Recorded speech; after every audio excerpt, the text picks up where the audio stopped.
All right, welcome everyone to the Education Live virtual speaker series. My name is Eric Segrist. I'm the Executive Director for the Michigan Youth Education Fund. It's great to see everyone today. Hope everyone's doing well. Today, we have Joe Orsolini of College Aid Planners, and he's going to talk about the financial aid process, how to plan for college. So we're super excited to have you, and you've got the floor. Great. Thank you, Eric. Thank you. If you guys don't mind, I'm going to turn my video off for a little while. I'll jump back on a little later on, and we'll start doing a screen share for you. Get you some PowerPoint there. Okay. So today we're going to try to make, is everybody seeing that? Eric, you guys seeing that slide there? Okay, great. So today we're going to talk about making sense of college costs. Want to make sure you guys are understanding what you're getting yourselves into.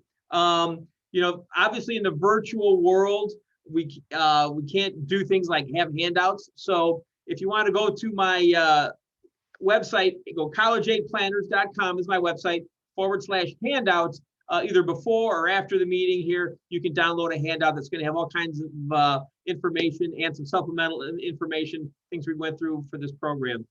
But you folks are here today because you want to get a prediction or some indication of what's happening with your future in terms of going to college. Basically, you're looking for me to prognosticate, a big fancy word, which means understanding the future.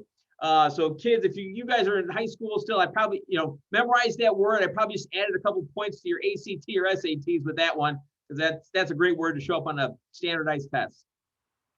But a couple famous prognosticators out there throughout history. One of them is Paul Revere. The British are coming guy, one if by land, two if by sea. Famous prognosticator. The other one is Chicken Little of The Sky is Falling. So somewhere between those, I may land. We'll kind of take a vote at the end. But a little background on me and why you should pay attention to me and what we do, what I do. Is we've been in this business for 20 years. We do over 100 FAFSA forms here internally. We also consult with another 100 families on how to make college more affordable, make it cheaper.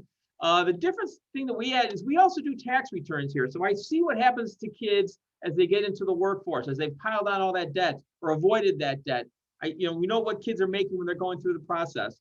We also do retirement planning. So we see what happens for parents. If you spend all your money on college, how does that work out for you? So, that's kind of my background, and we'll let you decide later on whether I'm a little more Paul Revere or a little more Chicken Little. But as you are probably aware, college costs are out of control. College costs have been rising faster than inflation for many, many years.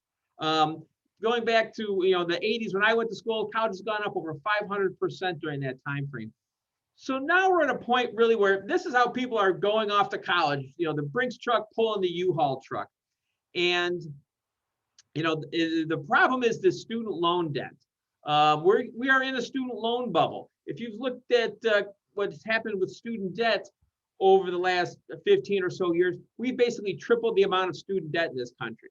That's how people are affording this college costs, these escalating college costs, is they're going into debt. And on a broad scale, we've nearly quadrupled it. If you look at what's happened to people on a personal level, your average student loan debt back in the early 90s when your parents probably went to school, it was less than $10,000. It was about $9,000. Today, you're talking the average kid comes out with about $30,000 worth of student loan debt, which would be fine in most cases.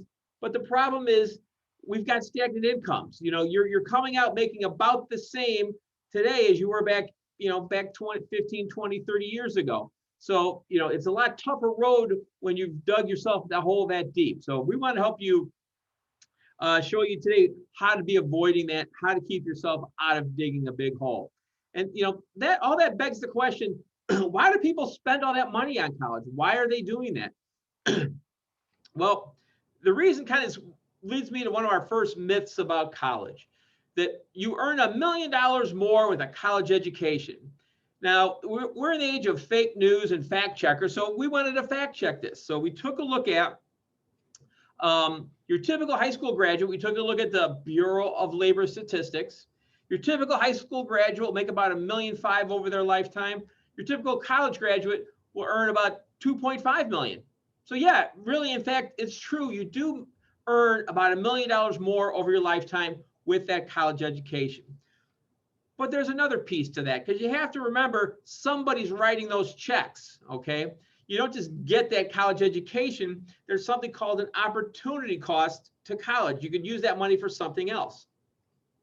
So we took a look at this, and if you spent $50,000 a year on college, $200,000 over the course of 4 years, and you just put that in an investment of some kind and let it grow at 5%, by the time you hit retirement, you'd have $1.4 million. Now, when you compare that 1.4 million versus your net lifetime gain of $1 million, it's not a great return.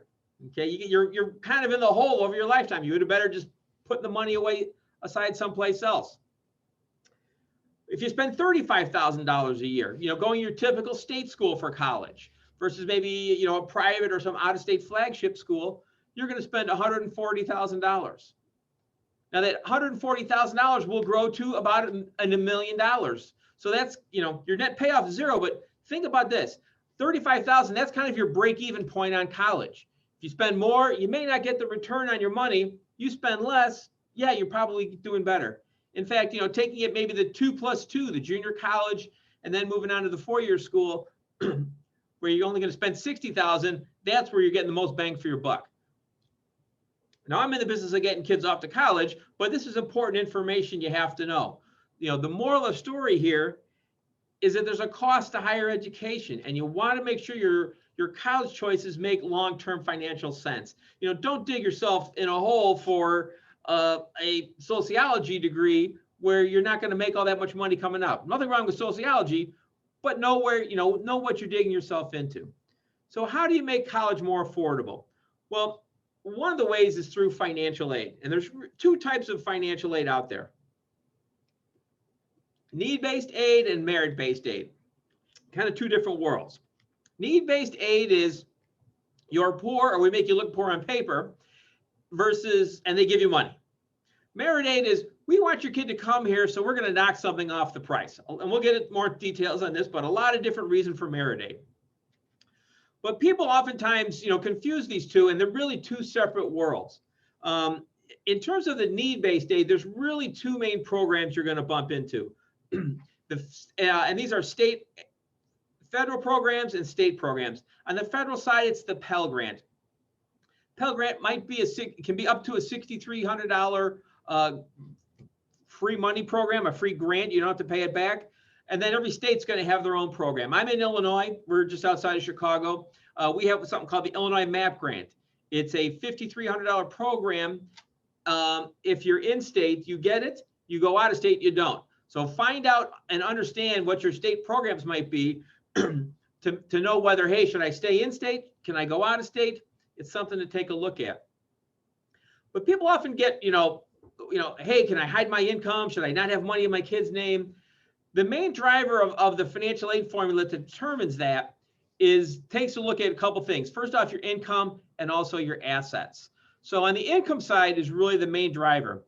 And I would tell you, if your income is over $50,000, you're not going to get a Pell Grant. Your income's going to push that too high, so you're not going to get a Pell Grant. In Illinois, where I live, our state grant program, you have to have what's known as an expected family contribution, or an EFC, of less than $9,000 to qualify for that program. To have an EFC of less than $9,000, you kind of have to be between about $65,000 and maybe $75,000. So the point here is, if you're in six-figure income, you're probably not getting any need-based financial aid, and that's fine.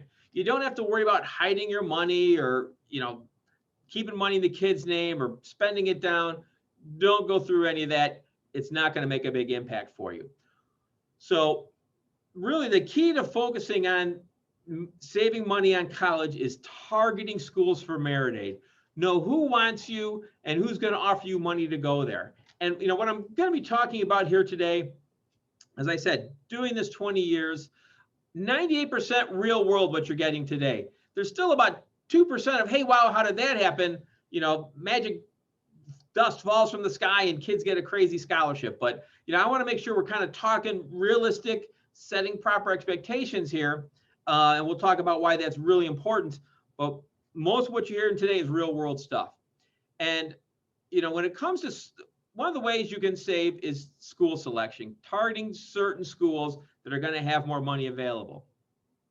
So first off, public universities. Public universities, if you're in state, you get a tuition discount. They usually pick up about 2/3 the cost of tuition. If you go out of state, you don't get the tuition discount. And the problem is, there's at state schools, there's not a lot of institutional aid, or there's not a lot of money for merit aid. You already get a tuition break. They don't have, most of that money that they get goes towards running the school to keep it cheaper for the taxpayers. And the problem is when you go out of state, your kids typically want to go to the flagship schools, right? They want to go to Indiana University, Wisconsin, Purdue, Penn State, University of Illinois. Nobody's come back and saying, I want to go to Winona State or Truman State University. Fine institutions, but those are the second tier schools in those states. And there's nothing wrong with those schools. They're just not the flagships. They don't cost as much. The interesting thing is you can go to some of those second tier out of state schools for about what it costs to go to your in-state second tier schools. So if your kids want to go out of state, have them look at some of the second tier schools because they're going to be better values. They're just cheaper right off the bat. When you're talking the flagships, you're talking easily $45,000, $50,000 a year, and you're getting no discounts. Another thing is staying in state. Whether you go public or private, you have access to your state's financial aid programs. So in our case in Illinois, the MAP grant, you go to DePaul University, a private school in this, or Loyola in the city of Chicago, you get the money. You go out of state, you cross over and go to Marquette across the border in Wisconsin, you don't get that money. So, plus you don't even get the in-state tuition discounts if you're going to the public schools. Third thing, private colleges. Private colleges, yes, they have the $40,000, $50,000, $60,000 sticker prices, but these are also the schools that have money to give away for merit aid. These are places that offer merit aid scholarships. It is not unusual to get $15,000, $20,000 off the sticker price at a private university. In many cases, private schools will be as cheap, if not cheaper, than a state school would be. Another interesting thing about private colleges is that kids are more likely to get out on time from a private college. Nationally, I will tell you that 56% of kids get out on time from a four-year school. Private colleges is about 79% get out on time. Public universities, about 49% get out on time. But the key here is, what do you think on time is?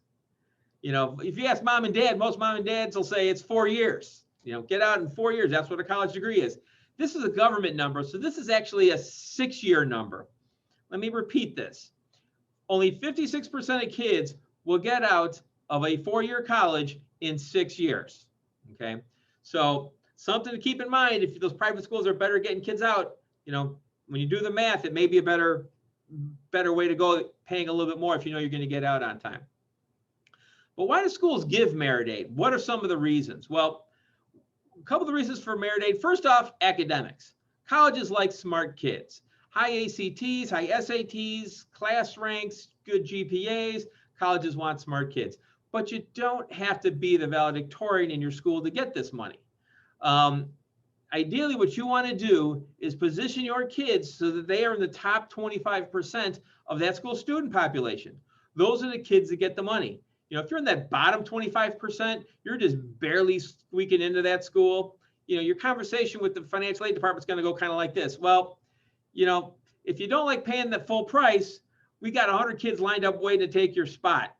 It's kind of what they call admit deny. We'll admit you, but we're going to deny you any aid. So drop down that brand name of school will make college more affordable. Certainly, extracurricular or athletic involvement gets you some money. Now, if you're a Division I football or basketball player, probably a lot of money for you.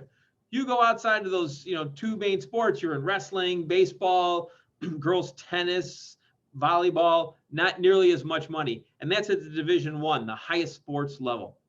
You drop down to Division II or even Division III, those small liberal arts type colleges, Division III doesn't give any athletic scholarships. But that doesn't mean if your son or daughter's an athlete, they won't find some additional money for you. It just won't be labeled athletic scholarship. Next would be diversity. Diversity can be a lot of things: black, white, male, female, Asian, Hispanic, all kinds of stuff. The number one reason for merit aid based on diversity is geography. Believe it or not, geography. If your kids want to go away to school, have them go away to school. I had a young lady as a client. She actually graduated 2 years ago now. She went to Marist College out in New York. And I kid you not, in this name, they gave her a scholarship called the Not from the Northeast Corridor Grant. She got $4,000 a year because she wasn't from New York, New Jersey, or Pennsylvania.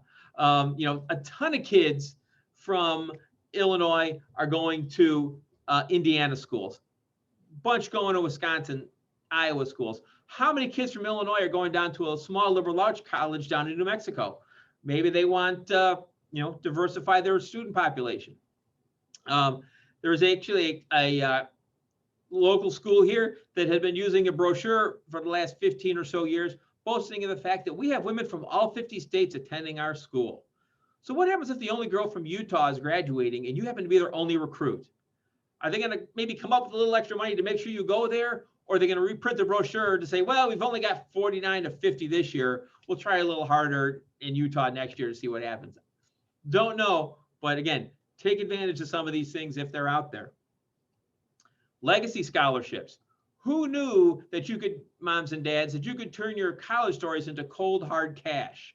Many schools will offer you money if your sons or daughters go there, if your parents went to the school. Some places will move it out to grandparents. I got a kid right now going to my alma mater, Bradley University. His grandfather didn't even graduate, but they still gave him some money. So look at your parents' alma maters, your aunts, uncles, maybe some money out there. One other thing is attracting future donors. Might seem counterintuitive, but if you're rich and you can afford college, fill out the FAFSA form. Go through that financial aid process, because wealthy families are getting a bigger and bigger share of the financial aid pie. They're getting a lot more of the money. And makes sense when you think about it. First off, who gives donation to colleges? Rich people or poor people? Obviously rich people. But also, got to remember, if you're a college and you're very concerned about kids graduating and be able to make it through, if you've got a family, two families that each make $150,000, one of them's got $100,000 in the bank, the other doesn't have any savings, so to speak. Who's the better candidate to give out your merit aid? Well, in most cases, schools, when they look at this, you got to remember, they want kids that graduate. If something happens to one of those families, the family with the savings is going to be able to make it through. The family that doesn't have savings, doesn't have any investments, they're a little bit less likely to be able to graduate. They may have to pull those kids back for a while. So if you are loaded, filthy rich loaded, go through the process and let them know. So let's talk about school selection a little bit. Let's put some of this into practice here. I'm just outside of Chicago, a couple schools by us. We've got North Central College, a little private liberal arts school right down the road in Naperville, Illinois. And then about another 40 minutes down the road, you've got Northern Illinois University. If you take a look at these schools and they're making a decision solely on the sticker price, where are you going to go? Obviously, you're going to pick Northern Illinois with roughly a $29,000 sticker price over a $54,000 North Central. But you have to remember, private colleges, as I talked about, give out a lot of merit money. 100% of the freshmen at North Central College last year got almost $23,000 on average off of the sticker price. So that, now really you're paying about $29,000 to go to North Central. Northern Illinois, that's actually a pretty generous amount for a state school. But remember, a lot of that's going to go towards their athletes, the football and basketball team. But if you make over $100,000 on average, you're paying about $23,000. So my question becomes, is $6,000 enough to sway you to Northern Illinois over North Central? I don't know. But before you make that decision, let's take a look at a couple other data points. First off, four-year graduation rate. 61% of students graduate in 4 years at North Central College. We talked earlier, 56% nationally get out in 6 years. So this number is better in 4 years than nationally in 6. Northern, less than 25% of kids are getting out in 4 years at Northern. In fact, you go 6 years at Northern, you're still not at the 4-year graduation rate of North Central. So my question is, at $6,000, is North Central $24,000 more expensive, or if you get out in 4 years, or is it $24,000 cheaper if it takes you 6? Something to think about. So how do you leverage these kind of rules we've talked about today? Well, one of the things is you want to be looking between 4 to 8, maybe 6 to 10 schools, probably 6 to 10 with COVID these days. It's a little harder making your selections, but you want schools competing for your kids. You know, you might like school A, but school B's got a better financial aid package. Nothing wrong with going back to school A and saying, hey, school A, you know, my son really likes you and, you know, can't wait to get on campus and play the oboe in the orchestra, but he's got another offer from school B over here, and it's $4,000 cheaper. Any way you can make up that difference so we can take money out of the equation and say yes to you? Sometimes they say yes, sometimes they say no, but you have to have that other offer. You can't bluff that. You know, they're going to want to see that offer. The other thing is they kind of have to be competitive schools. You know, you can't play Northern Illinois off of Princeton. They're not really in the same ballpark. So you want schools competing for your kids. How do you do that? Maybe look at schools that are in the same athletic conference. You know, if they're competing on the athletic field, they're probably also competing for the same group of students. So, you know, here in Illinois, we've got DePaul and Loyola, 2 Catholic urban universities, a lot of overlapping programs. If the financial aid officer at Loyola finds out she's competing against DePaul for that student, will she try a little harder?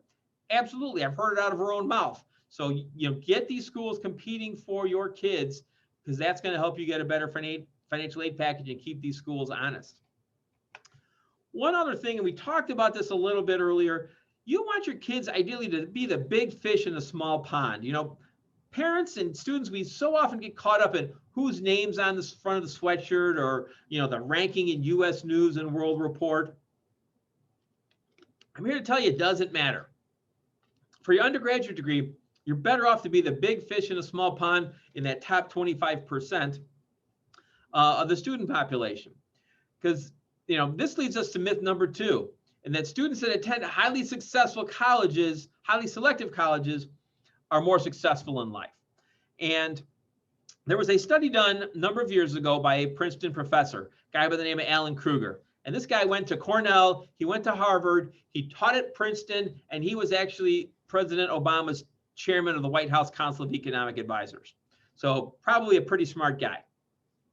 And in his study, he went back 25 years, found 2 sample groups of kids, equal academic profiles. One got into the elite Ivies and went there. The other got into elite Ivies but went someplace else, went to a state school or some other school. Tracks those 2 groups over 25 years, finds no significant difference in income. He repeats that result 10 years later, same results. It's your kids, not the school they attend, to make them successful. Give your kids the credit. You know, they're the ones studying, doing all the hard work. Give them the credit. So there's your academic version of this. But we wanted to do, you know, a little more anecdotal, a little something we could get our hands on. So we sat down last year to kind of figure out what's the most visible symbol of a person's success. And what we came up with was your house.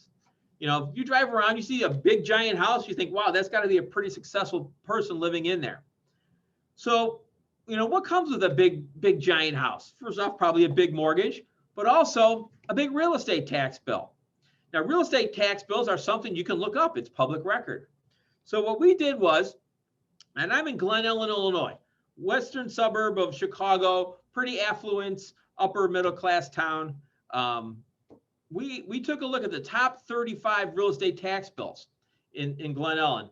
People who pay anywhere from $34,000 to $70,000 a year in real estate taxes. So, you know, if you're writing a $70,000 a year check to pay your real estate taxes, you got to be doing pretty well. So of those top 35, what do you think the #1 college attended was? Alma mater. We don't have a survey going today, but so I'll give you a second to just think about it mentally.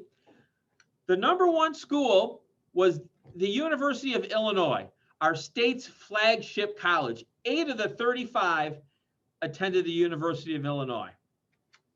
Number 2 was a three-way tie. A three-way tie between Notre Dame, Northern Illinois, and just only a high school diploma. Third place was a random one of all kinds of different schools. But I mean, just looking at selective schools, you've got Notre Dame, you've got Cornell, Northwestern, but then at the other end of the scale, you've also got Ripon, Dixon, and Loras. Again, nothing against those schools, not household names, not, the creme de la creme of the elite. So, people that could afford to pay upwards of $70,000 of a real estate bill, didn't matter where they went to school for undergrad. I would tell you, if you go back and look at this list and see where the graduate school was, that's where you saw the Harvard, Yale, Vanderbilt, Stanford, Northwesterns, all those super elites. My motto is get your undergraduate degree on the cheap, put your money into graduate school. That's where it's going to matter. That's where having that brand name is going to help you out. Remember, for your undergrad, probably 56% of the kids you start out with aren't going to graduate. Graduate school is a different story. These are people that are serious. They're in their careers. That's where that big brand name helps. Okay, so we've talking about this. Let's go back to how do we get you out? How do we get you off to college? What's the process? And this kind of cracks me up. This used to be the slide. I think with COVID, we're probably somewhere in between here with either the kids sprinting out the door or mom kicking them out the door. Get out of here. Go to school. But let's talk about the timeline of college. It really starts, the full-blown process starts during senior year of high school. Sophomore, junior year, you want to be acclimating, getting to know certain schools, getting some ideas. But the whole process really starts senior year. The applications process, getting admitted to schools, begins October 1st. Honestly, it probably doesn't really ramp up until the kids get back in school in September and October, because you've got to interact with some of the counselors and get your transcripts and things like that. But in an ideal world, I want all of your applications completed by November 1st. If you're doing early decision, early admission, you'll be okay by November 1st. You'll beat all the deadlines. So that's on the admission side, getting you in. Then there's the how am I going to pay for it side, the financial aid side. And that's really triggered off completing something called the FAFSA form, Free Application for Federal Student Aid. It's a government form everybody has to complete if they want any money. So this system opens up October 1st, and I would tell you, get it done by November 1st. Both your deadlines for the first step here are November 1st. On the financial aid side, there's a little bit of a myth about deadlines, that getting your financial aid in sooner rather than later. If you stay up at 12:01 and start fast typing, you're going to get more financial aid than if you wait 2 weeks and get it in, before October 15th. Every school has a preferred deadline. As long as you meet that preferred deadline, you're going to be okay. They're going to consider you for all the financial aids. Same thing so to speak, on the admission side. You got to be in there before the deadline. You show up, it's not first come, first served, but it's more like if you miss, it's like coming home to dinner late. You show up to Thanksgiving on time, you've got your choice of all the fixins, white meat, dark meat, yams, cranberries, everything. You show up a half hour late, you're picking that carcass, you're eating the turkey leg, you got to eat some of that garnish. There's nothing left, it's gone. Same thing with financial aid. You miss that deadline, they start handing the money out, you're out of luck. So November 1st, you get all your applications in, financial aid and admissions. So then somewhere between probably mid-November and most typically January, if you're looking at some of those elite colleges, it could push all the way back to April 1st. But somewhere in there, you're going to get 2 different letters. One, you're going to get an admissions notice that says, hey, congratulations. We're excited to have you come to our school. Now, there may be a little bit of money promised there, especially at the private colleges, but that's not the be-all, end-all. You're also going to get a final financial aid award letter. And again, somewhere, mid-November through January. You'll know it's a final financial aid award letter because it will have your student loans on it. Everybody who applies and completes the FAFSA form gets a student loan. So, once you have all those letters, the admissions letters and the financial aid letters, then you can kind of break down what schools are going to cost you. What's it going to be out of pocket? Then you get to decide March, April, typically, and you're going to make your final choice by May 1st. Now, what happens if you start getting these award letters and you find out admissions letters and you find out, hey, none of these schools are going to work for me. They're way too expensive. We can't afford this. You better circle back around and get some different schools. Well, if you wait until the spring of senior year for this, I'm sorry, you missed out. It's why it's really important on the front end that you find schools that can fit both academically as well as financially. Because if you're in that spring and you're not finding anything that's working, this is how kids end up with these big, huge student loan debts. And a lot of parents, by that time, they're ready to get the kids out of the house. Get them out of my house. I think there's a reason your teenagers drive you crazy, your parents crazy, is that way they don't miss you when you head off to college. Which, leads me to myth number 3, sending my kids off to college will get them out of my house. So, and that's kind of a mistaken thought on some people, because one of the things that we like to do, as I mentioned earlier, we have a longer term view because we pick people up as tax clients. We talk retirement with them. We want to make sure your kids aren't burying themselves in life altering debt. So I always sit down with kids and we go through a life after college budget. We say, hey, what's your life going to be like when you get in that workforce? And, the typical kid we find makes around $44,000, some a little more, some a little less. Your engineers, nurses may make more, your teachers, social worker types may start out a little less. But, moms and dads know you don't get to keep that full $44,000. You've got to get your benefits, pay your health insurance. You're going to pay taxes. The government wants a piece of your pie. So you're going to be walking around on $44,000. You're probably walking around with about $2,800. Eventually, you'll have to start paying your student loans back, and your typical kid will borrow $27,000 from the federal government. That's about a $275 a month payment for 10 years. So $275 there. You're going to rent an apartment with a couple of roommates, $800. You're in Chicago. It's about $800 a person with a couple of roommates. I'm assuming you're going to want hot showers and some air conditioning. It'll be another $100.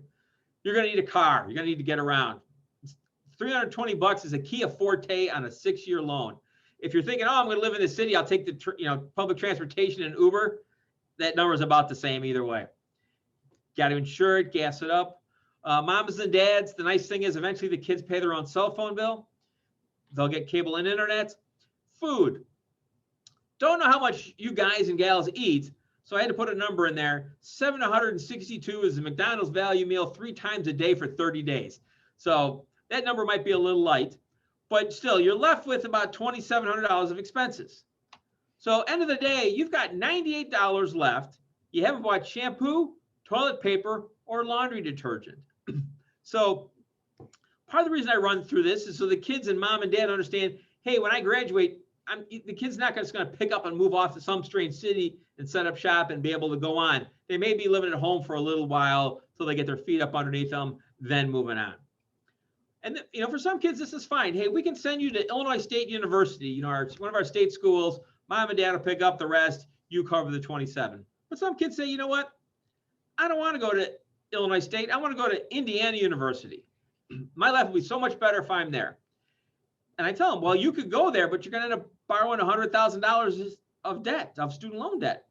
I don't care. I'll figure out how to pay for it later. That's a direct quote, including the snark. Now, when you get out of college, they're not going to pay you more because you went to Indiana University. Google, Microsoft, Kraft Foods, GM, whoever it may be, is going to come in. They're going to hire their 250 kids for that training class. They're all going to make the same, and it's going to be, the cream will rise to the top from there. So 2 numbers change now. Your student loan payment now becomes $1,200 a month, and you're left with a number with red with brackets around it. You're in the whole $827 a month. And unfortunately, a lot of kids, a lot of millennials have done this to themselves. You're not going to be moving out of your parents' house when you're $827 in the hole every month. Something's got to give. You're not going to be able to afford rent. You're not going to be able to afford a car. So, and this is why we've ended up here with this student loan bubble. And folks, I'm here to tell you the student loan bubble is bursting. Being in this business, I read the headlines. I read the newspapers a little different than most folks. Here's some of the headlines that have been out over the last number of years. Millennials losing their taste for dining out. Millennials used to be or 25, 34-year-olds used to be the #1 spending group in restaurants. Since 2012, they've gone to the bottom. They're now the lowest spending group in restaurants. Big challenges for automakers, getting millennials to buy cars. Millennials drive 23% fewer miles and buy 11% fewer cars than Gen X in front of them. Share of young adults living at home with parents, highest ever recorded. We're at numbers rivaling the 1940s in terms of kids living at home. Over almost 40% of kids under the age of 30 are living at home with their parents. So, what happens in a normal bubble, stock bubble, a real estate bubble, prices drop and then they reset. Well, with student loan debt, there's nothing to drop and reset. What ends up deflating is lifestyles. So, if you live at home with your parents, you don't have a car, you can't afford a restaurant, you don't get dates. You don't get dates, you don't get married. We have the highest first-time marriage age. It's 28.9 for males, 27.8 for females, average first marriage. When you don't get married until that late of a time, you don't have a lot of kids. We now have the lowest first-time birth rate since they started tracking this back in the 1800s. So all these kind of milestones that kids used to hit as they move through are kind of just fading away. They're fading away. So the moral here is don't bury your children with life-altering debt. Otherwise, they won't get married. They'll never move out. And good luck on grandchildren. So I know what you're thinking. I just came here for a college seminar. I'm not even sure if we're going to have a prom this year. And this guy's talking about no grandchildren. So I may have gotten over my skis a little bit, a little more Chicken Little. But my point is this. For kids in high school, and even some parents, there's a domino effect of decisions you make in life, okay? So some of the things you're going to start doing now really matter. They become part of your permanent record. The first domino really for kids here is that senior year school selection. What colleges are you applying to? You need to make sure you have colleges that are, as I mentioned, are going to fit both academically and financially. Because if you get to this part, it's going to be tough, tough going if you don't have options. What I always tell folks is sit down and go through what resources do you have? What do you have available? You're going to pay for college one of three ways, or pardon me, there's three ways you'll pay for college: money you've already saved, current income, or money you're willing to borrow. Certainly the kids will be borrowing some money on their own, but figure out what you can afford to pay. And then let the kids know. Give the kids a budget of what you have available to pay for college. Don't just let them go out and, pick a school and come back and figure out how to pay for it. We'd never do that with things like a car. Hey, 18-year-old, go out and buy a car and come back and we'll figure out how we're paying for it. What are they coming back with? A Kia with crank windows or that Corvette convertible? And the problem is, if you don't get this right in the fall, the kids are going to spend the next 6 months lying in bed at night, dreaming of being away at a college campus. And if you think it was tough saying no, in the candy aisle when they were young, try telling your teenage daughter that they're not, she can't go to that school she's been dreaming of. So, to me, set that budget for them, have them find schools that are going to fit that budget. To me, that's one of the last lessons of childhood or the first lessons of adulthood. Learn to live within a budget. There certainly are options out there, folks, but we want to make sure you don't bury your kids in life-altering debt. With that, we can open it up for comments. Happy to chat. Also, don't forget about handouts. If you want to get a handout, go to my website, collegeaidplanners.com/handout. So we're going to stop sharing, and we'll turn my video back on. So questions, anybody? All right. Yeah. If you have any questions, feel free to drop them below in the chat, or you can raise your hand and I'll unmute you. I think we do have a couple questions on the Facebook Live. Sure. I will read those right now. One of them is regarding work study. How does that impact the financial aid process? What does that look like for a student participating in work study? Sure. So what work study is a campus-based job. It's what's known as self-help. It's not free money. The kids actually have to earn it to get it. So on the FAFSA form, there's a box, and you'll check, yes, I'd be like to look at work study. And basically, it's a job on campus. The government helps fund some of that money. So the nice thing about work study jobs is they're usually kind of flexible. They know they're students, so they're on campus. They're easy to get to. They're flexible with hours. But from a financial aid standpoint, the nice thing about work study is that the money the kids earn on that job does not count against them the following year when they reapply for financial aid. And that's especially important for the kids on the lower income side of the world, where they are getting things like Pell Grants and your state grants. Maybe you land a good job in the summer. We didn't really get into the details of this, but on the FAFSA form, kids can earn $7,000 before it starts impacting financial aid. So if you've got a good summer job, having a work study job allows you to earn more money without really impacting your financial aid. Sure, awesome.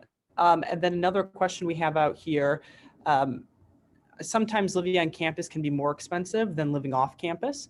What would you recommend as far as your first year, or if a college has a requirement to stay on campus for two or 1 or 2 years? Yeah, most schools will require you at least freshman year to be on campus.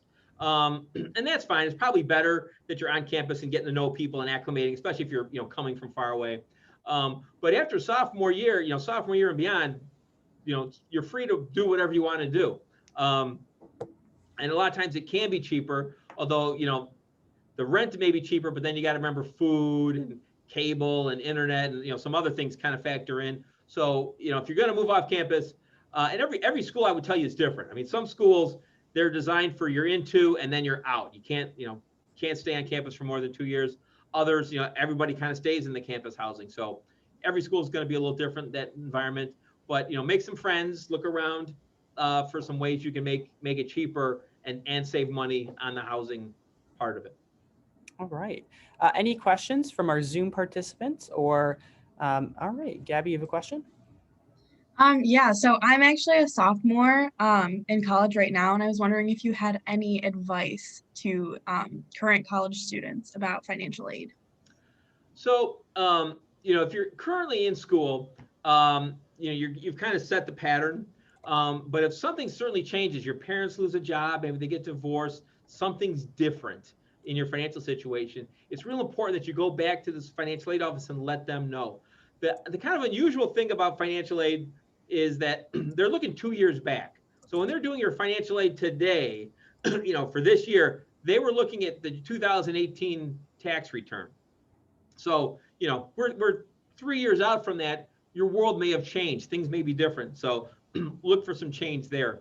The other thing I would tell you is now that you're on campus and probably in your major, go to your major college office and find out if there's other scholarships they know about. A lot of times there may be things that land in the education department or the business department or the nursing department, whatever college you're in, scholarships they may know about that really don't directly go through the financial aid office. So there may be some opportunities for you there to pick up some scholarships money there. And that's where it's kind of important to make sure, even as freshmen, sophomores, that you're networking with the faculty, with the staff, get to know people in those departments, because they will be the ones looking out for you. Especially if you're going to be wanting to go on later on, maybe get a graduate degree. Usually it's some professor is part of recommending you, placing you with some of his or her buddies out at some other school. So, work those internal connections at the college. Sometimes it's financial aid this year, sometimes it's maybe graduate school down the road. All right, great question. We have let me throw one other thing out there. Sure.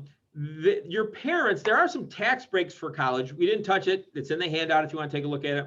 But one of the big things is something called the American Opportunity Credit. And also something new is it's updated for next year, the lifetime learning credit.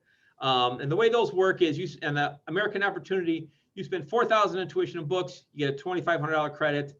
American Opportunity is $10,000 of tuition, you get a $2,000 tax credit. Times, 4 years of college is 5 tax years. That's, 10 grand. That's a big chunk of money. There's a tax document that your parents need to get that deduction. There's something called a 1098T as in tuition. What happens is that document's put in your names, okay, students, that comes to you. So first off, that's a problem for your parents. That document has to go to your parents because they're the ones claiming that tax credit, since they're generally going to be claiming you on their taxes. Second problem with that, because I probably find $15,000, $20,000 of people missing that tax credit every year, returning clients. The other problem is a lot of schools don't mail that anymore. So it's on you guys, your college students, to know to go online to the financial aid website, look up either in the bursar's office page or the financial aid page and find that 1098T document, download it, print it, and give it to your parents. So how many of you guys have done that? Any of that ring a bell to anybody? A little bit. Make sure your parents know about this because it's $2,500. There's a lot of money, times 4. Great question, Gabby. We have another one from Karen. Are colleges listing school scholarships on the award letters? Yes, on the award letter, they'll detail down what all your awards that you're getting are. So you'll know exactly what they are. Another big thing for kids to do is find out what are the requirements to keep that scholarship. Is it a 3.0? If it's a 3.0 and you get a 2.95, you lose that money. I've had a couple of kids. Purdue tends to give out a lot of full rides. I've had a few kids, the 2% magic dust falls on these kids and they get a full ride. I've had a couple of them end up with a 2.95, and you know what? You don't get your scholarship anymore. So you got to tell mom and dad it's going to cost you $30,000 more than we originally thought. Make sure you're hitting those grades. Find out what the requirements are to keep those scholarships. Great. All right. Any more questions, comments, any hypothetical questions that we have going on here? But let me check the Facebook Live real quick to see if we have any more from there. But other than that, thank you so much for coming in today and speaking with us and answering questions. All right, so let me give you one more thing. It's going to aggravate your parents probably. None of you guys probably got the stimulus money, did you? Didn't get those stimulus checks. Talk to your parents about if it makes sense for them not to claim you on their taxes this year, because if they don't claim you, you get that stimulus money. The retroactive stuff from last year. So normally it makes a whole lot more sense for your parents to claim you because you guys don't pay any taxes. This could be the year that they may want to let you go. So, have them seem sharp and let your parents think you're sharp and interested and talk about taxes with them. So something to think about, because you get the $1,800 from the first go around and the $1,400 that's coming up. $3,000, $3,400. Yeah, great advice. Great advice. All right. Are any other questions about the financial aid process, college planning? If not, I want to thank our guest speaker for coming in today. Again, Joe Orsolini of College Aid Planners, graciously speaking to us today about the process and super insightful. So feel free to recommend this to your friends to watch. We'll have a recording. We'll put this on our Facebook and our YouTube, because these are great resources, great questions that we had asked today. So thank you so much for attending, everybody who came. And thank you for streaming live on Facebook, everyone who's watching out there. And again, this is a free program brought to you by the Michigan Youth Education Fund. Make sure to give us a like, a follow, a share. Our grant applications are open right now. So if you know a student in an extracurricular activity that needs help paying for their conference fees or travels, our grant program is open for students and student groups. So thank you all for coming today. And we are so appreciative of Joe Orsolini for coming and speaking with us today.